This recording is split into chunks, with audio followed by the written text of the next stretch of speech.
श्री गणेशाय नमः। श्री सीताराम चरण कमल बिन में पावन वाल्मीकि रामायण राम कथा में आज हमारा प्रसंग है कि माता सीता किस प्रकार भगवान श्री राम के साथ वन जाने के लिए तैयार होती हैं और फूट फूट कर रोकर भगवान का आलिंगन करके उनके साथ चलने को ज़बरदस्ती कहती हैं। आइए शुरू करते हैं प्रसंग को। शुरू करने से पहले मेरा निवेदन है कि वीडियो के अंत तक जरूर जाएँ और अपने पात्र साथियों को आवश्यक रूप से शेयर करें। जो लोग पहली बार हैं आवश्यक रूप से सब्सक्राइब करें। बहुत देर तक करुणाजनक विलाप करके शोक से संतप्त हुई सीता शिथिल व अपने पति को जोर से पकड़कर उनका गाढ़ आलिंगन करके फूट फूट कर रोने लगी। जैसे कोई हथनी विष में बजे हुए बहुसंख्यक बाणों द्वारा घायल कर दी गई है, उसी प्रकार सीता रामचंद्र जी के पूर्वोक्त अनेक वचनों द्वारा मर्माहत हो उठी।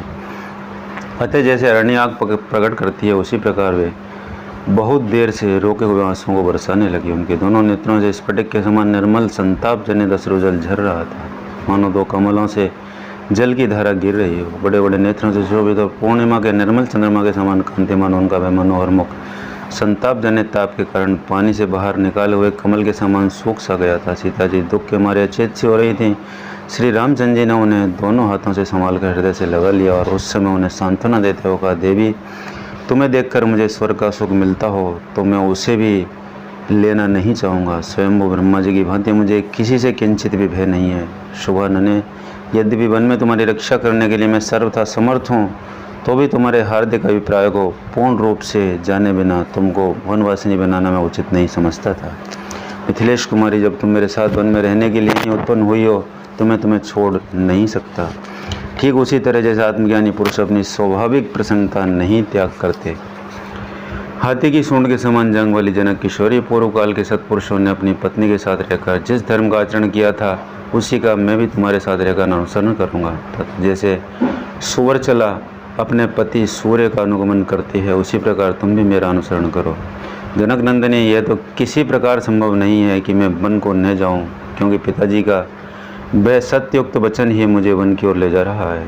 सुश्रेणी पिता और माता की आज्ञा के अधीन रहना पुत्र का धर्म है, इसलिए मैं उनकी आज्ञा का उल्लंघन करके जीवित नहीं रह सकता। जो अपनी सेवा के अधीन है उन प्रत्यक्ष देवता माता पिता एवं गुरु का उल्लंघन करके जो सेवा के अधीन नहीं है उसे प्रत्यक्ष देवता देव की विभिन्न प्रकार से किस तरह आराधना की जा सकती है। सुंदर नेत्र वाली सीते, जिनकी आराधना करने पर धर्म अर्थ और काम तीनों प्राप्त होते हैं तथा तीनों लोगों की आराधना संपन्न हो जाती है, उन माता पिता और गुरु के समान दूसरा कोई पवित्र देवता इस भूतल पर नहीं है।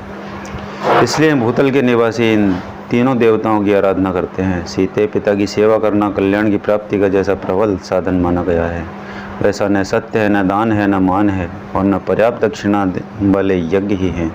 गुरुजनों की सेवा का अनुसरण करने से स्वर्ग, धन धान्य, विद्या, पुत्र और सुख कुछ भी दुर्लभ नहीं है। माता पिता की सेवा में लगे रहने वाले महात्मा पुरुष देवलोक, गंधर्वलोक, ब्रह्मलोक, गोलोक तथा अन्य लोगों को भी प्राप्त कर लेते हैं। इसलिए सत्य और धर्म के मार्ग पर स्थित रहने वाले पूज्य पिताजी मुझे जैसी आज्ञा दे रहे हैं मैं वैसा ही बर्ताव करना चाहता हूँ, क्योंकि वह सनातन धर्म है। सीते, मैं आपके साथ वन में निवास करूँगी। ऐसा कहकर तुमने मेरे साथ चलने का दृढ़ निश्चय कर लिया है, इसलिए तुम्हें दंडकारण्य में ले चलने के संबंध में जो मेरा पहला विचार था वह बदल गया है। मद भरे नेत्रों वाली सुंदरी, अब मैं तुम्हें वन में ले चलने के लिए आज्ञा देता हूँ। भीरो, तुम मेरी अनुगामिनी बनो और मेरे साथ रहकर धर्म का आचरण करो। प्राण वल्लभे सीते, तुमने मेरे साथ चलने का जो ये परम सुंदर निश्चय किया है यह तुम्हारे और मेरे कुल के सर्वथा योग्य ही है। सुश्रोणी, अब तुम वनवास के योग्य दान आदि कर्म प्रारंभ करो। सीते, इस समय तुम्हारे इस प्रकार दृढ़ निश्चय कर लेने पर तुम्हारे बिना स्वर्ग भी मुझे अच्छा नहीं लगता।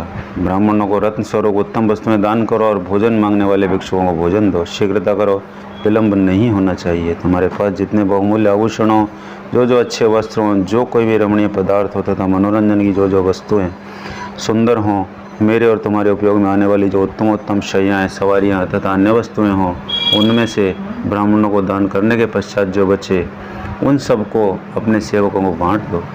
स्वामी ने वन में मेरा जाना स्वीकार कर लिया। मेरा वन गमन उनके मन के अनुकूल हो गया। यह जानकर देवी सीता बहुत प्रसन्न हुई और शीघ्रतापूर्वक सब वस्तुओं का दान करने में जुट गई। तदंतर अपना मनोरथ पूर्ण हो जाने से अत्यंत हर्ष में भरी हुई यशस्विनी एवं मनस्विनी सीता देवी स्वामी के आदेश पर विचार करके धर्मात्मा ब्राह्मणों को धन और रत्नों का दान करने के लिए उद्यत हो गई। जिस समय श्री राम और सीता में बातचीत हो रही थी, लक्ष्मण वहाँ पहले से ही आ गए थे। उन दोनों का ऐसा संवाद सुनकर उनका मुखमंडल आंसुओं से भीग गया। भाई के विरह का शोक अब उनके लिए भी ऐसे हो उठा। रघुकुल को आनंदित करने वाले लक्ष्मण ने ज्येष्ठ भ्राता श्री राम जी के दोनों पैर जोर से पकड़ लिए और अत्यंत ऐसे सुने सीता तथा महान व्रतधारी श्री रघुनाथ जी से कहा, आर्य, यदि आपने सहस्त्रों वन्य पशुओं तथा हाथियों से भरे हुए वन में जाने का निश्चय कर ही लिया है तो मैं भी आपका अनुसरण करूँगा। धनुष हाथ में लेकर आगे आगे चलूँगा। आप मेरे साथ पक्षियों के कलरव और भ्रमर समूहों के गुंजारव से गूंजते हुए रमणीय वनों में सब और विचरण कीजिएगा। मैं आपके बिना स्वर्ग में जाने, अमर होने तथा संपूर्ण लोगों का ऐश्वर्य प्राप्त करने की इच्छा भी नहीं रखता। वनवास के लिए निश्चित विचार करके ऐसी बात कहने वाले सुमित्रा कुमार लक्ष्मण को श्री रामचंद्र जी ने बहुत से सांत्वनापूर्ण वचनों द्वारा समझाकर जब मन में चलने से मना किया तब वे बोले, भैया, आपने जो पहले से ही मुझे अपने साथ रहने की आज्ञा दे रखी है, फिर इस समय आप मुझे क्यों रोकते हैं?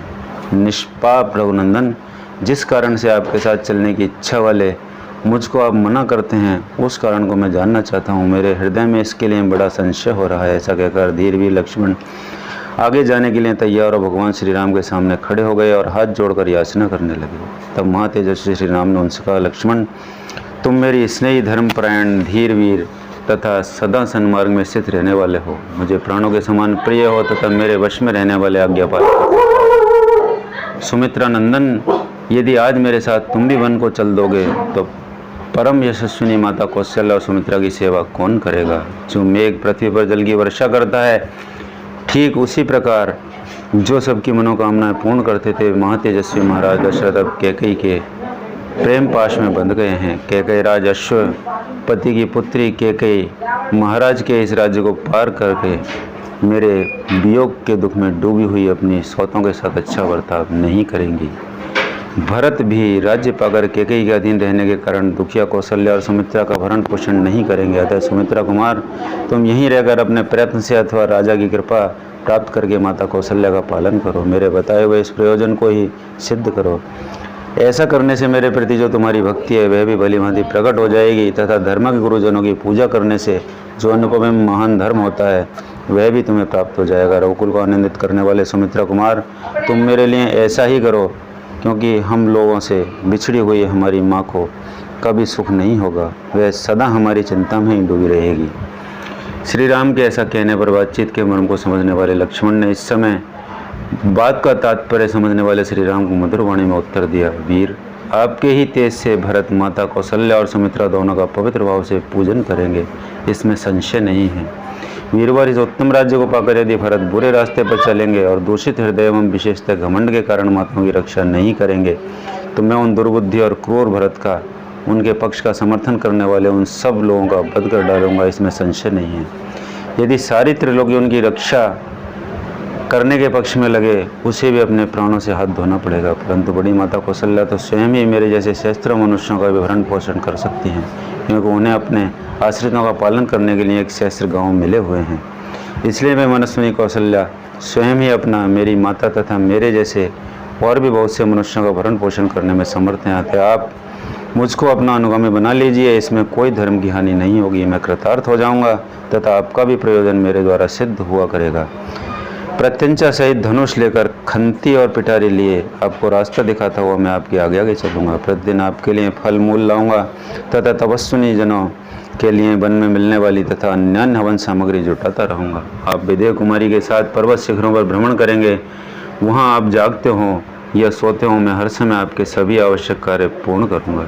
लक्ष्मण जी की इस बात से श्री रामचंद्र जी को बड़ी प्रसन्नता हुई और उन्होंने कहा, सुमित्रा नंदन, जाओ माता आदि सभी सुहृदों से मिलकर अपनी वन यात्रा के विषय में पूछ लो, उनकी आज्ञा एवं अनुमति ले लो।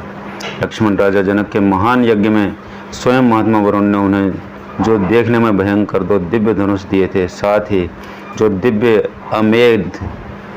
अभेद कवच अक्षय बाणों से भरे हुए दो तर्कस तथा सूर्य की भांति निर्मल दीप्ति से चमकते हुए जो सुवर्ण भूषित खड़ग दिए थे, वे सभी दिव्यास्त्र मिथिला नरेश ने मुझे दहेज में दे दिए हैं। उन सबको आचार्य देव के घर में सत्कार पूर्वक रखा गया है। तुम उन सारे आयुधों को लेकर शीघ्र लौटाओ।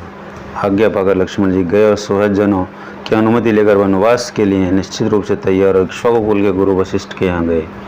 वहाँ से उन्होंने उन उत्तम आयुधों को ले लिया। क्षत्रिय शिरोमणि सुमित्र कुमार लक्ष्मण ने सत्कार पूर्वक रखे हुए उन माल्य विभूषित समस्त दिव्यायुधों को लाकर उन्हें श्री राम को दिखाया। तब मनस्वी श्री राम ने वहाँ आए हुए लक्ष्मण से प्रसन्न होकर कहा, सौम्य लक्ष्मण, तुम ठीक समय पर आ गए। इसी समय तुम्हारा आना मुझे अभिष्ट था। शत्रुओं को संताप देने वाले वीर, मेरा जो यह धन है इसे मैं तुम्हारे साथ रहकर तपस्वी ब्राह्मणों को बांटता रहूँगा। गुरुजनों के प्रति सुदृढ़ भक्तिभाव से युक्त जो श्रेष्ठ ब्राह्मण यहाँ मेरे पास रहते हैं उनको तथा समस्त आश्रित जनों को भी मुझे अपना यह धन बांटना है। वशिष्ठ जी के पुत्र जो ब्राह्मणों में श्रेष्ठ आर्यपुत्र सुयज्ञ हैं उन्हें तुम शीघ्र यहाँ बुला लाओ। मैं इन सब का तथा जो ब्राह्मण शेष रह गए हैं उनका भी सत्कार करके वन को जाऊंगा। तदनंतर अपने भाई श्री राम की प्रिय कार्य के हितकर आज्ञा पाकर लक्ष्मण वहाँ से चल दिए। उन्होंने शीघ्र ही गुरुपुत्र सुयज्ञ के घर में प्रवेश किया। उस समय विप्रवर सुयज्ञ अग्निशाला में बैठे हुए थे। लक्ष्मण ने उन्हें प्रणाम करके कहा, सखे, दुष्कर कर्म करने वाले श्री रामचंद्र जी के घर जाओ और उनका कार्य देखो। मित्रों, यह भगवान श्री राम के वनगमन के समय का प्रसंग बहुत ही हृदय स्पर्शी, आप लोगों को पसंद आया होगा। अगले वीडियो